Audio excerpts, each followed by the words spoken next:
Khamari, you were kind of talking about the culture last week. What are some of the things that you've noticed now? You're a week through practice. Obviously, it was like we are the champions was last week. But what are some of the things you've noticed, especially being from Kentucky, how different it is here from everywhere else? I would say the competitiveness. Like everybody's pushing each other, everybody's going at each other, challenging each other, making each other better. I would say that's the difference. Like just trying to get each other better each and every snap, I would say. What have you noticed from some of the coaches, obviously Dillingham and then your tight ends coach? What have you noticed from them and what have you learned from some of those new coaches?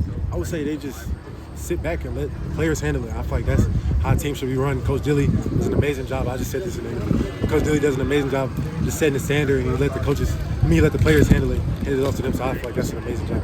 What have you seen from your tight end group so far and how your role might play in there? Ballers. Everybody can go, everybody can block, everybody can run routes. I feel like that's unique. I feel like we definitely have a big year. Where do you think you fit in this offense this year? Obviously, there's a lot of people gone, but a lot of people coming in. It seems like you made an impact so far throughout practice. Where do you feel like your role sits so far? I feel like just being a playmaker. Whether it's the run game, the pass game, whatever my team needs from me, I'm gonna make plays. Yeah. Be a leader. Awesome.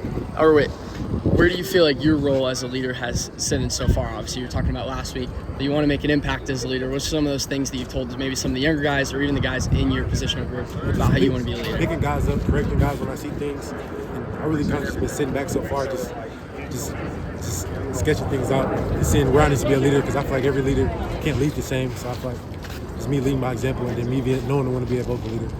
And you made some of those changes, obviously trying to be a leader to other people. What have some of the guys that have been here already, how have they been leaders to you, and what are some of the things that you've learned from other guys? I would say just adjusting to the culture. People help me adjust to the culture here. Like, big thing they do during workouts is snapping down. Everybody was on me about that. If you don't snap down, we're going to do up downs. It's like same thing in the game. If you get a penalty, everybody's suffering. So I feel like they did an amazing job just adjusting everybody to the culture. You mentioned the competitiveness. Obviously, today in particular, it felt like it was a really competitive practice between the line talking a lot of trash, or maybe the offensive line or the running backs, whatever the case may be. What have you seen from the competitiveness that even in a Tuesday practice, everybody's going 100%, really trying to compete with each other and make each other better? I feel like that's just a standard here. Like, there's no point of us being on the field if we're not trying to compete and make each other better. And I feel like that's what's unique about this place.